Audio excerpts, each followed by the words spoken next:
Olá pessoal, na aula de hoje nós vamos entrar no último assunto relacionado a circuitos RLC monofásicos, especificamente a correção do fator de potência em circuitos do tipo RLC. Aqui é um tópico mais geral, pessoal, porque vai se tratar tanto de RLC série quanto paralelo, tá? Então o conceito desta correção do fator de potência consiste na aplicação desse método a circuitos elétricos de modo a aumentar sua eficiência, diminuindo o excesso reativo, deixando o circuito mais resistivo possível. Na prática, então, tenta-se eliminar a energia reativa, tá? Isso pode ser tanto a energia reativa indutiva quanto a capacitiva.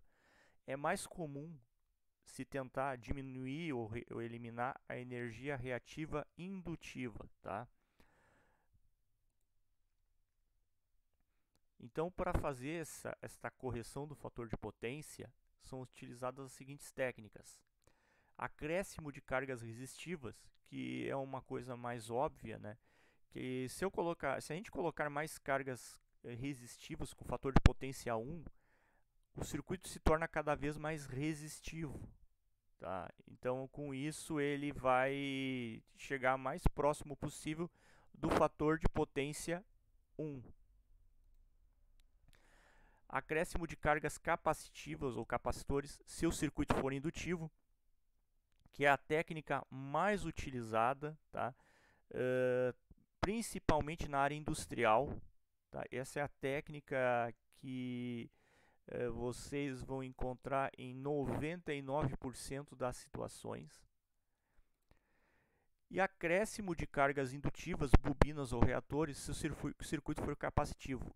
Essa situação é mais comum em situações onde nós temos unidades que garantem a energia contínua, tá? Mas que não sejam geradores. No caso, são os sistemas de no-break. Tá? Então, grandes empresas que têm muitos sistemas de no-break, tá?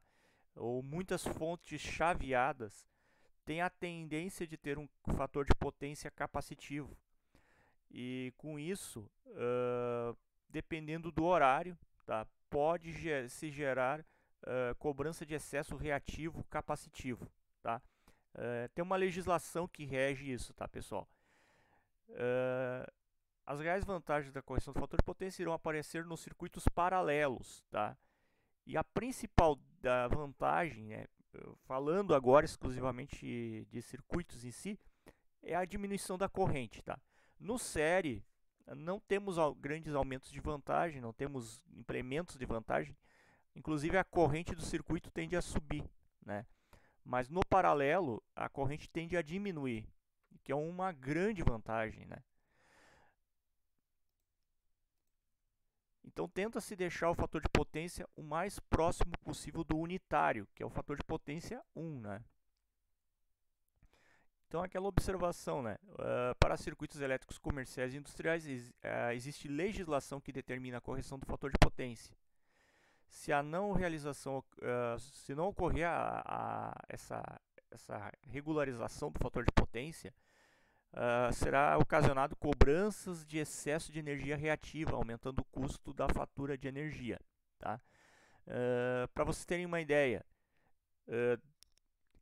o que diz essa legislação, né?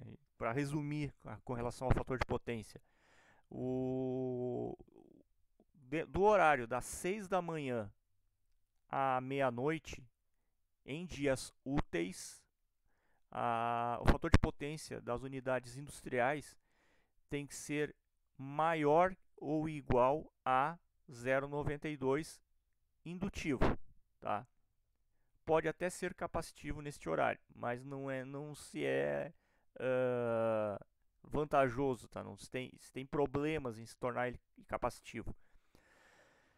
E do horário da meia-noite às 6 da manhã, o fator de potência ele pode vir a ser indutivo, tá? Não vai ser cobrado o excesso reativo indutivo, porém ele não poderá ser capacitivo. Então o fator de potência admitido ele tem que ser maior ou igual a 0,92 capacitivo, tá? Então esse é um cuidado que tem que ser tomado nas instalações elétricas industriais, né? Que afeta o funcionamento e também a cobrança de energia, né? E isso é o papel fundamental aí do técnico em eletrotécnica que atua na área industrial, né, principalmente setores de manutenção ou de gestão de energia, para manter esse valor, né, dentro dos patamares estabelecidos pela legislação. Então a técnica consiste no seguinte, ó. Então aqui nós temos um circuito genérico, né, com uma certa resistência equivalente. Esse circuito também tem uma certa reatância equivalente, tá? No caso aqui eu estou representando como uma reatância indutiva, né? Equivalente. E com isso nós temos aqui, fazendo pela regra do paralelogramo, né? De vetores, né? Para esses fasores aqui. Temos aqui a diagonal, né? Desse paralelogramo. Temos a impedância equivalente, tá? Que forma um ângulo φ em relação à resistência. O cosseno desse ângulo φ é o fator de potência. Quanto mais próximo de 1 o fator de potência, mais próximo esse segmento da impedância vai estar sobre o da resistência, vai ser mais próximo do valor da resistência. Logo, menor é a reatância equivalente, tá? Então essa que é a ideia. É tentar tornar esse ângulo o menor possível, preferencialmente o mais próximo possível de zero, tá? Sendo que cosseno de zero é 1. Então 1 é o melhor fator de potência que podemos ter. Então a técnica consiste no seguinte: para eliminar parte desta potência, energia reativa, desculpa, essa reatância indutiva, nós temos que acrescentar a reatância contrária para tentar anular esse segmento de reta aqui, tá? Esse fasor. Então se utiliza, no caso aqui como é indutivo, se usa um capacitor, se usa a reatância capacitiva. Vai sobrar uma parcela de reatância equivalente, né? Porque eu coloquei aqui como reatância equivalente final.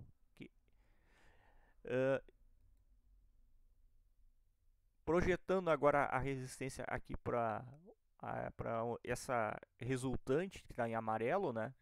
Teremos então, ó, uma nova impedância equivalente do circuito. Vejam que ela é menor do que a original. E o fator, na realidade, o ângulo φ ele vai diminuir, né? Então veja que o φ final aqui ele é menor que o φ original, o inicial. Com isso, o fator de potência irá diminuir, tá? Então aqui vamos fazer alguns exemplos. Digamos assim, a técnica ela não é difícil, mas requer muita atenção, tá? E outra coisa, pessoal, não tem receita pronta para isso aqui, tá? A gente tem que coletar os dados e procurar uma estratégia para resolver esses circuitos, tá? Então aqui é um caso de correção de fator de potência em circuito série, tá? Que não é tão comum de ser feito, tá? Já vou adiantando. Aqui só está mais em termos teóricos, tá? Mas a correção do fator de potência série é pouco utilizada, tá? Então o circuito RLC possui impedância equivalente de 120 ohms, fator de potência 0,76. Sabe-se que sua tensão de alimentação é 380 volts e 60 Hz. Determine a capacitância do capacitor necessário em série para corrigir o fator de potência para 0,95, além da corrente total antes e depois da correção. Tá? Então aqui ó, eu montei esse diagrama, tá, fasorial de impedâncias para mostrar a situação que nós queremos. Isso aqui é legal, pessoal, a gente sempre fazer, tá?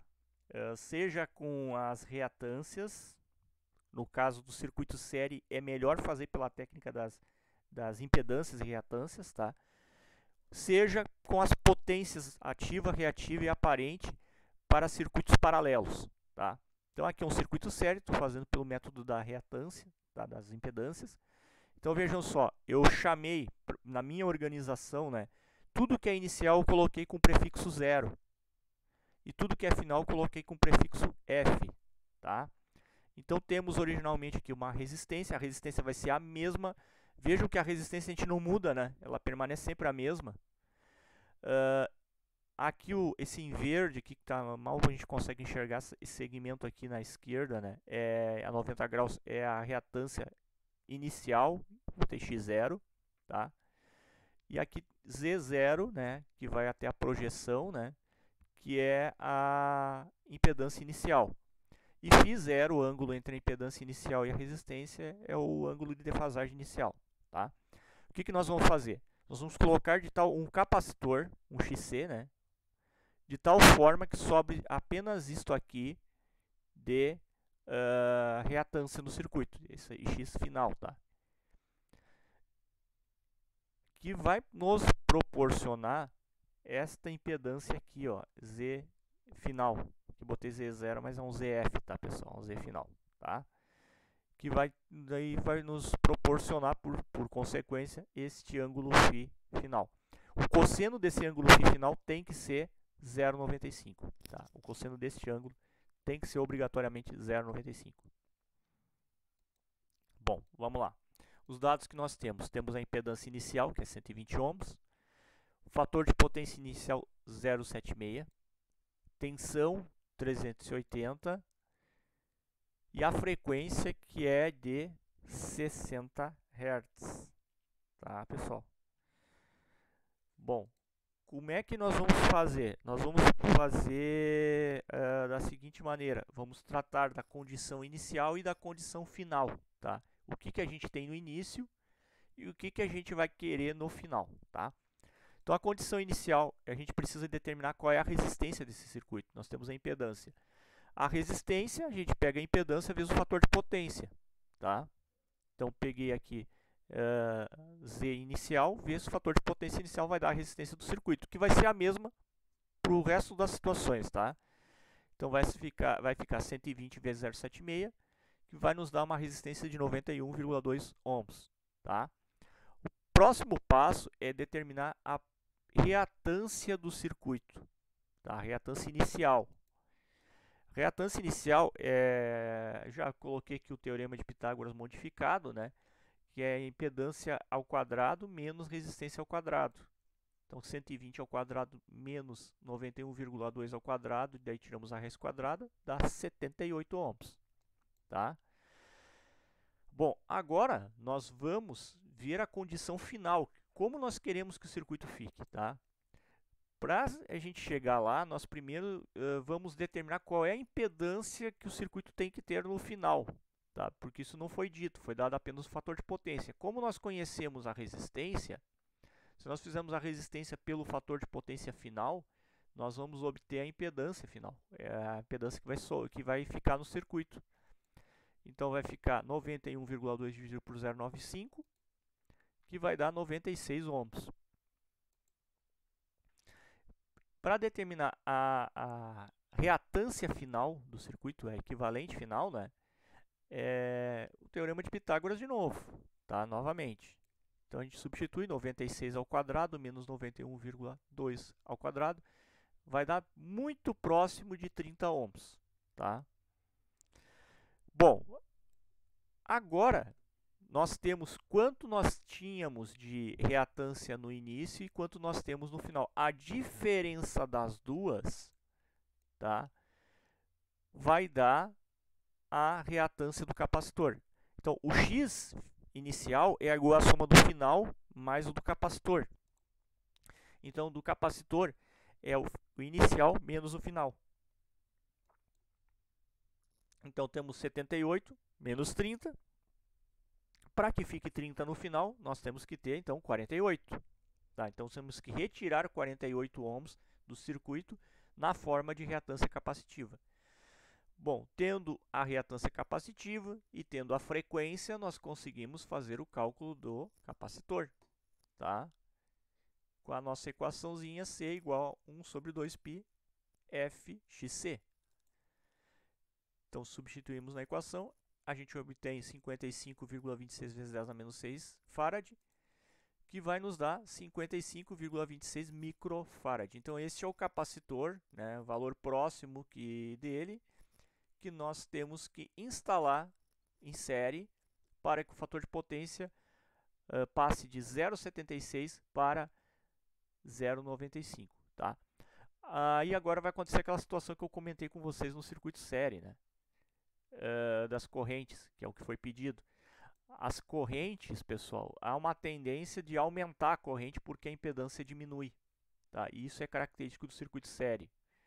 Por isso que não é tão vantajoso fazer correção de fator de potência em circuitos sérios, não faz muito sentido, né? Então temos aqui que a corrente total inicial é tensão sobre impedância inicial. Então 380 por 120, temos uma corrente de 317 amperes. Desculpe, 3,17 amperes. E afinal é corrente pela impedância final, 380 por 96, temos uma corrente de 3,96. Então aquilo que eu comentei, ó, a corrente ela aumenta, porque na realidade diminui a impedância do circuito, tá? Agora vamos para aplicações mais práticas, tá? Que são as correções de fator de potência de circuitos paralelos, que é o que acontece no nosso dia a dia como técnico, tá? Então temos aqui um motor de indução consome 1,5 kW e 7,5 amperes de uma linha de 220 volts 60 Hz. Qual deverá ser a capacitância de um capacitor em paralelo a fim de aumentar o fator de potência para o unitário, tá? Então olhem só, nós queremos ainda não sabemos qual é o fator de potência deste motor, tá? Mas nós queremos que o fator de potência final seja de 1. Cosseno φ é igual a 1, tá? Unitário.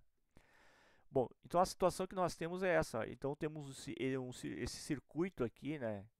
Tá simulando na realidade o nosso motor, né? O motor é uma impedância, tá? Complexa, tá? Tem a parte resistiva e a parte indutiva. Nós vamos colocar um capacitor em série. Vejam só, nós tínhamos antes essa corrente I do circuito e a corrente do motor. Nós vamos colocar um capacitor em paralelo, de tal forma que o motor ainda consuma sua corrente I, mas agora temos essa corrente capacitiva, tá? E a soma das duas correntes vai dar a corrente total do circuito. Então temos um circuito RLC paralelo, tá? Com um pequeno detalhe, este capacitor é que vai fornecer a energia reativa para o motor, tá? Então não vai ser consumida energia reativa da rede. Então da rede, a corrente que vai sobrar na rede é a corrente da parcela resistiva do motor, apenas, tá? Então o que eu fiz aqui? Como foi dado potência no início, vamos tratar do triângulo das potências, pessoal, que fica muito mais fácil da gente fazer essa análise, tá? Então o que nós vamos analisar aqui? Nós temos inicialmente essa potência inicial, que é a potência do motor, que é uma potência ativa, que vai ser a potência que vai sobrar só no final, tá? Temos uma potência reativa do motor, e a hipotenusa, né, dessas duas grandezas vai formar um triângulo retângulo, e essa hipotenusa é a nossa potência aparente do motor. E o ângulo φ entre potência aparente e a potência ativa é o nosso ângulo de defasagem φ, né, que vai dar cujo seu cosseno vai dar o nosso fator de potência inicial, tá? O que é pedido? Pede-se para que o fator de potência fique unitário. Para ele ficar unitário, a gente tem que baixar a potência aparente para exatamente em cima da potência ativa. Então a potência aparente e ativa vão ficar idênticas para que o ângulo φ fique igual a zero. Então nós temos que anular toda essa potência reativa aqui, ó, tá? Então toda essa potência reativa do motor tem que virar uma potência reativa capacitiva, tá? Para que o ângulo φ fique igual a zero e para que a potência aparente no final fique igual à potência ativa, tá? Então a resolução. Primeira coisa, pessoal, nós temos que determinar o fator de potência desse motor, tá? Nós temos só a potência ativa aqui. mas temos tensão e corrente. E se vocês lembrarem, tensão versus corrente, tensão vezes corrente, né, nos circuitos de corrente alternada, é a potência aparente. Então, no caso do motor aqui, a corrente dele vezes a tensão vai dar nossa potência aparente do motor. Então, 220 vezes 7,5 vai dar 1650 VA.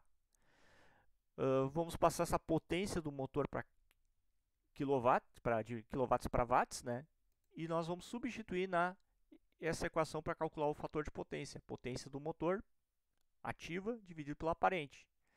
Então, 1500 dividido por 1650 vai dar um fator de potência de 0,909.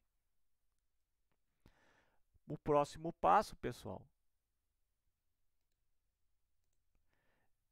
é determinar quem é este ângulo φ, tá? Quanto vale o ângulo φ? Talvez você está se perguntando por que estamos fazendo isso. Porque eu vou usar uma outra técnica que vai nos dizer já de forma direta qual é a potência reativa desse motor, tá? Nós poderíamos estar fazendo pelo teorema de Pitágoras, tá? Mas vamos fazer por essa técnica aqui, porque em algumas situações, principalmente quando vocês forem tratar de eficiência energética no quarto ano, é um método mais usado, tá? Então, o ângulo φ, a gente usa a função arco cosseno, que é o cosseno na menos 1, tá? Na calculadora científica, vocês vão ter que chamar a segunda função do cosseno na calculadora, daí na maioria delas vai ficar cosseno na menos 1, tá? Então é o ângulo, essa aqui na realidade é uma pergunta, né? Qual é o ângulo cujo cosseno dá 0,909? Então, cosseno na menos 1 na calculadora de 0,909 dá 24,63 graus. Então, agora a gente substitui nessa equação aqui, que utiliza a tangente, né? Então, potência reativa é potência ativa do motor vezes a tangente de φ. Então, 1500 vezes tangente de 24,63. Isso vai dar uma potência reativa de 687,7 VAR, tá? Bom, como toda essa potência reativa tem que ser utilizada também como capacitiva para anular, né? Então o capacitor vai ter exatamente a mesma potência reativa, porém capacitiva. Então não precisamos fazer cálculo nenhum. Então a gente já vai considerar, né, que essa potência reativa vai ser a mesma do capacitor, tá? Então, isso que eu coloquei aqui, logo QC igual a QM, né? A potência reativa do motor é igual a do capacitor. Para a gente chegar na capacitância desse capacitor, nós precisamos determinar a sua reatância capacitiva. Para chegar na reatância capacitiva, nós vamos ter que primeiro saber qual é a corrente que esse capacitor vai exigir. Então, a gente utiliza essa equação, potência reativa capacitiva dividido por tensão, vai dar a corrente do capacitor, tá? Então, 687,7 VAR dividido por 220 dá uma corrente de 3,13 amperes. Para calcular a reatância capacitiva, a tensão dividida por corrente do capacitor, 220 dividido por 3,13 vai dar uma reatância capacitiva de 70,29 ohms. E agora, pessoal, nós sabendo qual é a reatância capacitiva, nós conseguimos calcular a capacitância, né? Então, substituindo na equação, 1 dividido por 2π, vezes 60 vezes 70,92, vai dar 37,4 vezes 10 a menos 6 farad, que é 37,4 microfarad. Então, está aqui pronta a questão 2. A questão 3 é parecida, mas nós vamos adotar uma técnica diferente, porque agora o fator de potência final não é o unitário, tá? Não é tão fácil de fazer assim, tá? Então, um motor de indução de 15 kVA em 440 volts tem 75% de fator de potência indutivo. Qual será o valor da reatância capacitiva e capacitância do capacitor para corrigir o fator de potência para 0,92, considerando que a frequência da rede é de 50 Hz, tá? Então aqui, pessoal, a técnica vai ser parecida, tá? Eu peguei, vou calcular a potência ativa do motor, tá? Que é potência reativa aparente vezes o fator de potência. 75% de fator de potência é 0,75, né? Então 15.000, passei de kVA para VA, 15.000 vezes 0,75, dá 11.250 watts. Usamos o teorema de Pitágoras para potências, tá? Para determinar a potência reativa do motor. Tá? Então 1.500 ao quadrado menos 11.250 ao quadrado, tiramos a raiz. Temos uma potência reativa no motor de 9.921,57 VAR. Bom, para que a gente consiga determinar o resto, tá? A parte capacitiva, nós primeiro temos que saber o quanto que vale o ângulo final, para que nós consigamos determinar quanto tem que sobrar de potência reativa nesse circuito. Qual será a potência reativa final, tá? Então, primeiro nós achamos qual é o ângulo que dá o fator de potência 0,92. Então, temos aqui o ângulo de 23,07 graus. Agora nós determinamos qual é a potência reativa final, tá, do circuito. É a potência do circuito, né, que é a mesma do motor. Essa não vai mudar, né, pessoal? Vezes a tangente de φ. Então 11.250 vezes tangente de 23,07, que vai dar 4.791,57 VAR. Então isso aqui é quanto tem que sobrar no final, tá? A potência reativa do capacitor vai ser a potência reativa do motor menos a final. Então vai ser 9.921,57 menos 4.791,57. Isso dá uma potência reativa final de 5.130 VAR. Desculpa, do capacitor, gente, do capacitor. Então o capacitor vai ter que retirar isso aqui do circuito, tá? Mesma técnica que a anterior agora, né? A sequência. Para chegar na reatância indutiva, a capacitiva, nós temos que determinar a corrente do capacitor. Então a potência reativa dividida pela tensão, 5.130 dividido por 440, vai dar uma corrente de 11,66 amperes. Para determinar a reatância capacitiva, tensão dividido por corrente capacitiva, né? 440 dividido por 11,66, dá uma reatância capacitiva de 37,74 ohms. E agora, a capacitância, substituindo na equação, né? Tomando cuidado que agora é 50 Hz e não 60, né? Vamos ter uma capacitância de 84,34 vezes 10 na menos 6, que dá 84,34 microfarad, tá, pessoal? Então, basicamente é isto. Então, esse aqui é o nosso último assunto dos estudos dos circuitos monofásicos, tá? Então, vou deixar aqui uma pequena lista, alguns exercícios para vocês resolverem, tá? E mais alguma atividade que vocês vão entregar no Classroom do formulário, tá? Então, obrigado pela atenção, pessoal, e até a próxima.